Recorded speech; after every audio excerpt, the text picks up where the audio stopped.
there! This is Joanne Bush, executive producer for Tinseltown, the show designed to empower our female actors out there trying to get a leg up in Hollywood. Welcome. We've been on hiatus for a while, so if you missed us, we're really glad to be back. Today I have a very special friend as my guest, Miss Debbie Dutch. Her career took off in the 80s. You might remember her from such films as Protocol with Goldie Hawn and, of course, Miami Vice with Don Johnson. She's going to talk to us today about some of her new roles, including She-Wolves and Hollywood Warrioress. But we'll get back to that later. And the point of today's show is to prepare you for the inevitable ups and downs your career will face, and everybody's career faces. Take a listen to some of these numbers and I think you'll get a better picture. The Screen Actors Guild has about 200,000 actors that are registered. Out of all the actors in America, millions, only 200,000 are registered with SAG. So think about that a minute. And 500 films are rated every year by the Motion Picture Association of America. Now, of course, there are other films that are made, but only about 500 that actually get a proper theatrical release. So when you think about that, 200,000 registered actors competing for 500 films. That's roughly about 400 actors per film that you're competing against. Or put it this way, there's only 5% of SAG actors that are making $50,000 a year. So that's roughly 10,000 working actors out of a pool of 200,000. So if you think that getting a SAG card is just going to automatically catapult you magically into stardom, you might want to think again. That's why, thank God, there are such other ancillary windows and new media markets, like HerTube TV that we're on right now, that you can showcase your talent. So it's not totally depressing.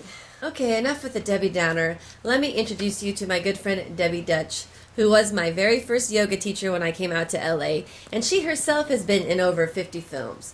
So the motto is never give up. Here she is now. Hi, Debbie. Hi. Nice to see you. You look great as always. Oh. So happy to be on your show. I know, I'm so Tinsel excited. Down. I'm so excited. What a cool name. So tell me, Debbie, how did you first get started into acting? I know you said in the 80s. Well, actually, I started at 4 years old. Oh, really? Mm-hmm. And where did you grow up? In New Jersey, Okay. in central New Jersey, and in the country. And I actually was a ballet dancer. Oh, really? Yeah, Me too. and was going to go to New York City to be in the New York City Ballet at 15 years of age. Mm-hmm. But unfortunately, or fortunately, Right. it's that little twist of fate or your destiny. That's right. I was cheerleading because I was a cheerleader and broke a little bone right there in no. that knee, right there. Oh. So I still dance, Uh-huh. but acting became the foremost. And So that's when you first realized you wanted to act. Awesome. And then, actually, to just continue on, when I went to school, my grandmother was a very powerful influence in my life, and I spoke different languages, but I also, Really? French, Oh. Spanish, Italian, and of course I took Latin, which is the root of all the Romance languages, and traveled in Europe. But I always did theater, and I had a double major in school, theater arts and French. So when I graduated, my grandmother said to me, "So, Debbie, what are you going to do now? Now that you're out of school, how are you going to make a living?" Yeah. And I I've said, heard that "Well, before. Grammy, I'm not quite sure. Should I go to New York and work for the United Nations as an interpreter, Wow. or I always loved traveling, so I could be an international stewardess, or you know how much I love theater." And she said, "Well, let's go to New York, and you have to audition and see if you have the talent to really make it in the big world," because she knew about my talents on stage, because she was best friends with Agnes Moorehead, and she brought Agnes Bewitched. Moorehead from Bewitched. They were best Really? friends. So you had to some see me connections. in my I think I was a junior in high school. I was Millie in Picnic, the William Inge play, Picnic. I believe it's William Inge, isn't it? I'm not quite Yeah, I sure. think so. But anyway, and so she asked Agnes, her friend, "Does Debbie have enough talent to go professional?" And Agnes Moorehead said, Yes. Wow. So that's Very good really photo how, approval. that is really how it all began. started. When Agnes Moorehead told my grandmother that I could make it. And so I ended up auditioning in New York at Circle and Square Theater on Broadway. And so that's how it all began. And you do have a question about my mentor in my acting. Mm-hmm. That is my Uncle Paul Roebling, from the Roeblings that built the Brooklyn Bridge, of course. And I don't usually talk about that. Uh-huh. People don't know that I'm from the Roebling family. Wow. But anyway, my Uncle Paul. You heard it here first, folks. No, I know. people have Googled it, Yeah. and they know. But anyway, my Uncle Paul was a famous actor. He was with Tennessee Williams in New York. He was in Prince of the City with Treat Williams, Blue Thunder with Roy Scheider, and I met all these people. As a young girl, I would go to the set, and I saw my Uncle Paul, and he's so handsome and awesome and talented. I said, oh, I want an actress too. And he came to one of my Broadway shows in New York, and he sat in the back of the theater. I was in the Rose Tattoo. I played Rose in the Rose Tattoo. And I'll never forget, I looked in the theater, because we're talking Broadway theaters. I mean, it's huge, and you're on this big, huge stage. Right. It's all black, and you have these lights in your face, but you can barely see the audience. And in the very back, I saw my handsome mentor, my Uncle Paul, my godfather as well, in the back. And he came back to the dressing room after the show, and he said to me, Debbie, go for it. You really have talent. And I don't want to sound like I'm bragging, Right, but that's you're what asking you me kind of this first question. know. Yeah, I yeah. would have never pursued this career Wow. professionally if my Uncle Paul and my grandmother didn't support and encourage me. Well, that's good. It's always good to have family support. Well, More than you that. have to be a success. Yeah. I mean, that's what's so important for the young actors today to know. Do you have the talent to do this? Right. If you don't have the talent to do this, forget it. I mean, Yeah. do it amateur. I mean, I'm not trying to tell you Right. to give up on something, but Right. but you have to know if you have the talent to do it. And the passion probably as well. Or the Oh, drive, you have to definitely. have the passion. Some of my first interviews in New York, I remember my first agent in New York. I think his name was Alan Beckwith. He was kind of a big agent in New York. And I went in with my eyes just wide, sitting there, because I wanted, now I did this theater and everything. Now I want to get into the movies and everything. I need an agent. And he said, you have to have a burning desire inside of you, like fire. And he says, do you have that burning passion to make it in this industry? And I said, yes.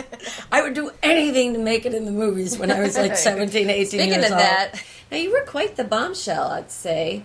Did you ever have any experiences where someone put you on the, casting couch? Do tell. Yep. I'll Tell me some horror never stories, please, forget. girl. These people need to hear some horror stories. I'll never forget. And early, I can't say it's one of my first or whatever.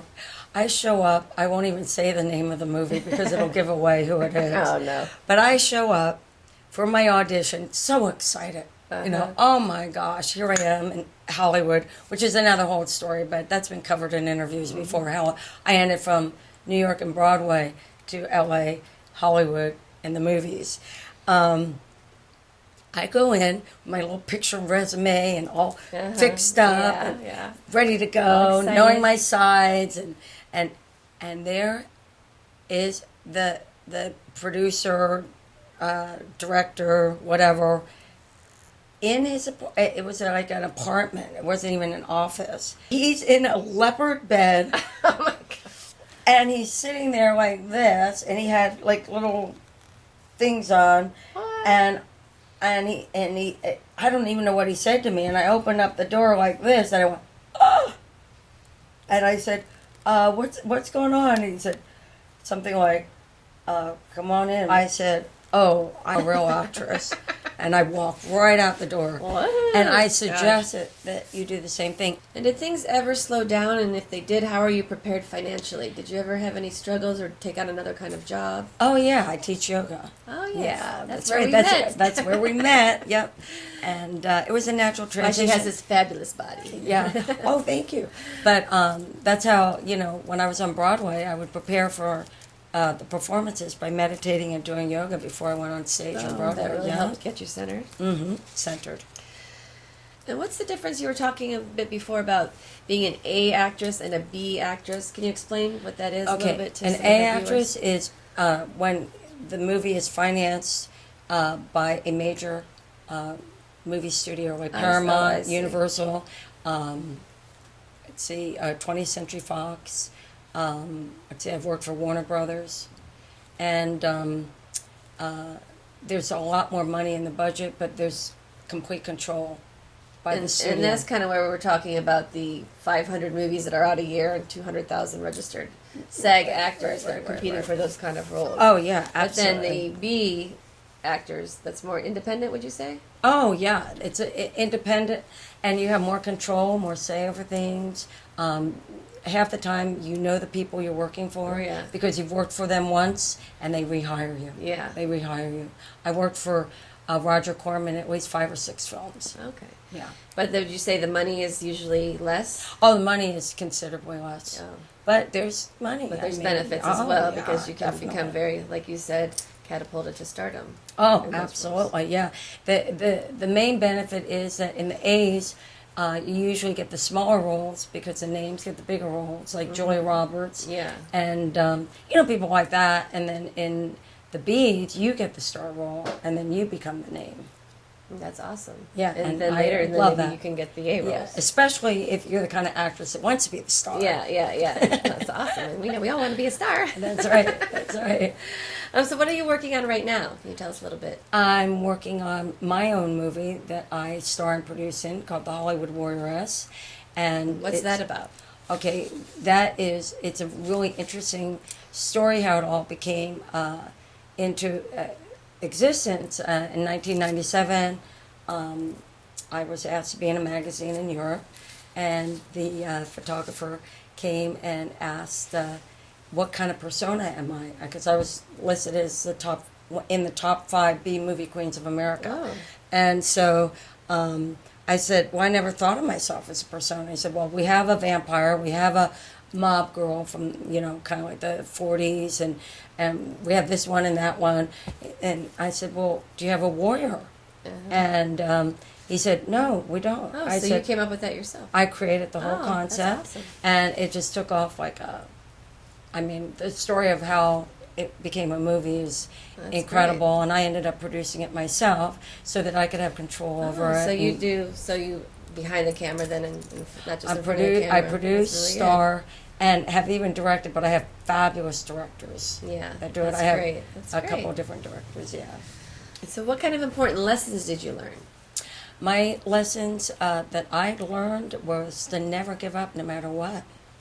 Never give That's up no very matter good. what. Just keep overcoming the obstacles and meeting the challenges of this very, very difficult vocation, being in show business. Sometimes it's luck and timing Right, that- and who you know in It this is who you business. know. Yeah. Which brings me back to a final point. If you had to tell our female actors out there some words of wisdom, as you kind of have touched upon, but if you had to sum it up, words of wisdom.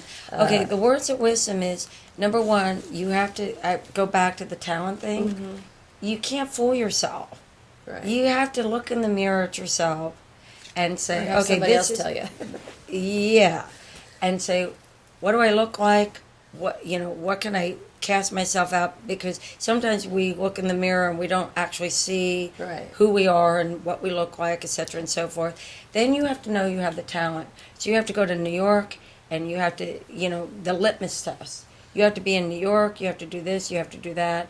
You have to study. You have to hone your craft, because and Agnes Moore told me this, because we actually stayed in my grandmother's apartment in New York when she was on Broadway and I was on Broadway. And she said, a pretty face is a dime a dozen. Yep. Talent is what counts.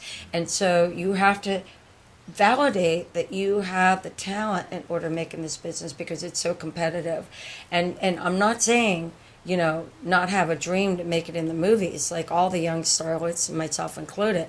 But you have to know that you have the talent, and then you have to go to a great acting class. Not just one of these, like, you know, oh, I'll go to this person, you know, they have an acting class. You have to hone your craft. You have to go out and do theater. You have to be in front of the audience. You have to want it with your whole heart and soul. Because when you get that shot from these casting Right. directors, Get you one can't shot. be, you know, unprepared. You have to have your lines down. You have to know camera. You have to know blocking. And you know, you just have to be able to make that part real. You can't go in and do fake acting. You'll never make it. Yes. And you have to believe in yourself. Believe. Because if Believe. you don't believe in yourself, how is anybody Nobody else else going to will. believe in you? You have to have faith and perseverance. I like it. Thank you so much, Debbie. Well, folks, that's it for this week. Now, look, don't get discouraged and don't give up. Even the biggest stars have lags in their career at times. It's best to, like Debbie said, do a play in between. Even Scarlett Johansson has done a play. Keep yourself relevant. Let people see you in other avenues. But don't ever give up. I think it was a German philosopher, Goethe, I don't ever know. Goethe, who said, whatever you can do or dream you can, begin it. Well, wow, that was from the 1800s, but it seems so relevant now.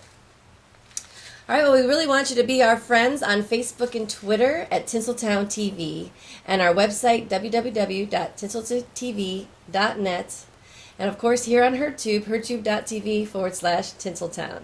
Until next time, this is Joanne Bush signing off. God bless.